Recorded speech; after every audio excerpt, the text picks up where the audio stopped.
ইনি বিবেক মুখার্জি, এই গল্পের নায়ক। ইনি একজন চার্টার্ড অ্যাকাউন্টেন্ট, একটি রাষ্ট্রায়ত্ত ব্যাংকে উচ্চ পদে চাকরি করেন। সুদর্শন যুবক, 28 বছর বয়স হয়েছে, কিন্তু এখনও বিয়ে হয়নি। কিন্তু এনাকে বিয়ে করার জন্য দুটি মেয়ে প্রস্তুত। ইনি হলেন ডলি রায়, বিরাট বড় বড়লোকের একমাত্র মেয়ে। উনি ভীষণ মডার্ন, স্বাধীনচেতা এবং যা চাই তা পাই এই মানসিকতার মেয়ে।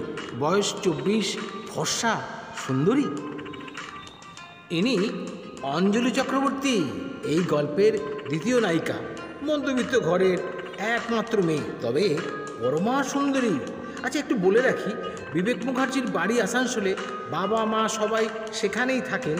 বিবেক চাকরি সূত্রে কলকাতায় আসা, এখানেই একটি বিলাসবহুল ফ্ল্যাট ভাড়া করে থাকেন।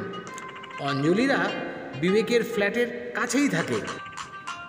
অঞ্জলির বাবার সাথে বিবেকের আলাপ ছিল। অঞ্জলির বাবার মুখে অভাবের কারণে তার লেখাপড়া বন্ধ হয়ে যাচ্ছে শুনে অঞ্জলির লেখাপড়ার দায়িত্ব বিবেক নিয়েছিল এবং নিজে অঞ্জলিকে পড়িয়ে বই কিনে দিয়ে ভালো নম্বর পেয়ে অঞ্জলিকে গ্র্যাজুয়েট হতে সাহায্য করেছিল।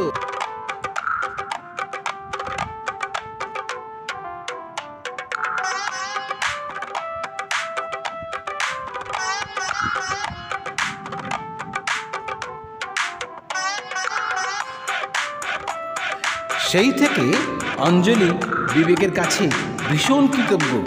তাই মাঝে মাঝে এটা ওটা রান্না করে এনে বিবেককে দিয়ে যেত। আর বিবেকও অঞ্জলির হাতের রান্না খাবার খেতে খুব ভালোবাসত।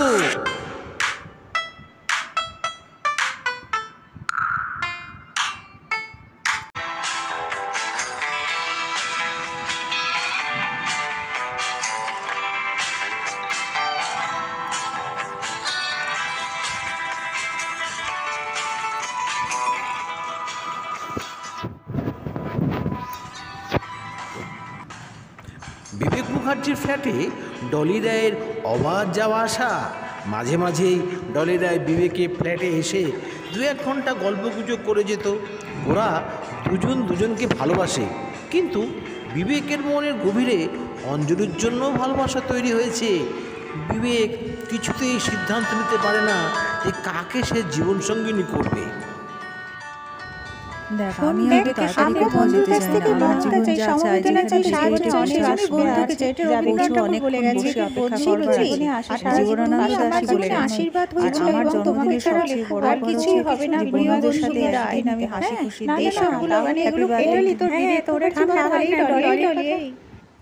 বাই দা ওয়ে ডলি, তোর বিবেক মুখার্জির খবর বল। তোদের দেখা সাক্ষাৎ হয় কিনা? আরে, ও তো এখন আমার প্রেমে হাবুডুবু খাচ্ছে।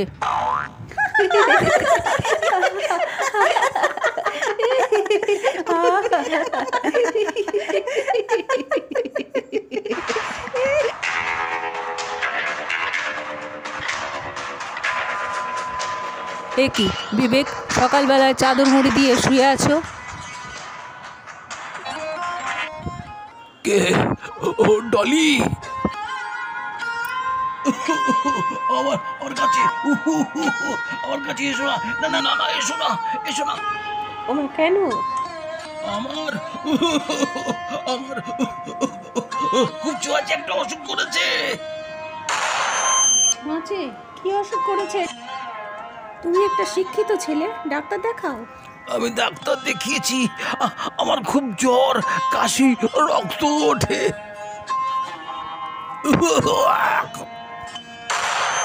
এ কি, রক্ত? ডাক্তার বলেছে আমার টিবি হয়েছে। টিবি? তুমি ভালো করে ডাক্তার দেখাও।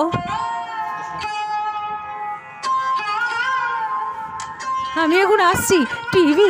ওরে বাবা!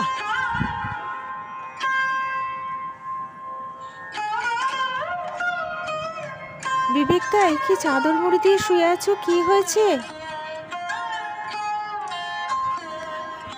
অঞ্জলি, এসো আমার কাছে এসো না।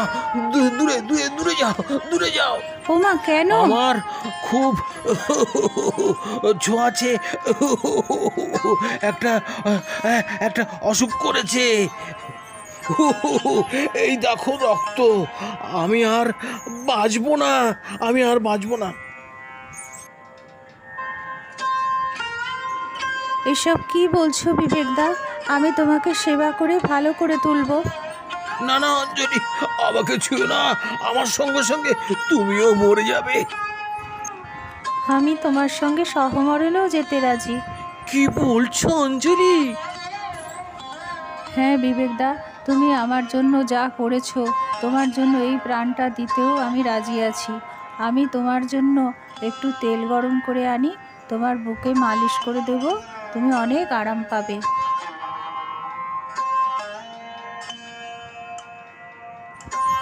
অঞ্জলি যেও না, ফিরে এসো, ফিরে এসো বলছি।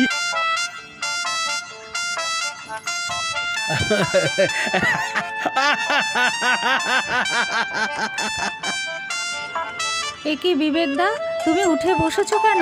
আবার হা হা করে হাসছো, মাথাটা খারাপ হয়ে গেল নাকি? না না না, তুমি আমার কাছে এসো। আরে ওসব রক্ত টক্ত কিছু নয়, এই দেখো আমার মুখে টমেটো সস ভর্তি। Tomato sauce? তুমি আমার সঙ্গে এরকম করলে কেন? তুমি জানো না তোমার কিছু হলে আমার মনের ভেতরটা কি হয়? তুমি কিছু বোঝো না? আরে আরে কান্নাকাটি করো না, আমি তোমার পরীক্ষা নিচ্ছিলাম, তুমি পরীক্ষা পাশ করেছো, এবার বাড়ি যাও আর তোমার বাবাকে পাঠিয়ে দাও। তোমাকে এই অবস্থায় ফেলে রেখে আমি বাড়ি যাব? কখনো না। তুমি না ভালো মেয়ে, আমার সব কথা শোনো, বাড়ি যাও, যাও।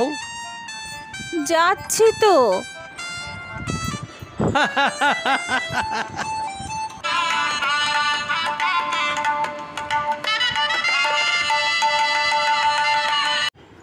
কি রে ডলি, তুই এখানে? তাহলে তোর বিবেকদার কার সঙ্গে বিয়ে হচ্ছে? আরে বিবেক কি করে বিয়ে করবে? ও তো আর কিছুদিন পরে পটলডাঙায় বেড়াতে যাবে। না রে, বিবেকদার ঘরটা তো লাইট ফুল দিয়ে সাজানো। বলছিস? তাহলে একবার দেখতে হচ্ছে।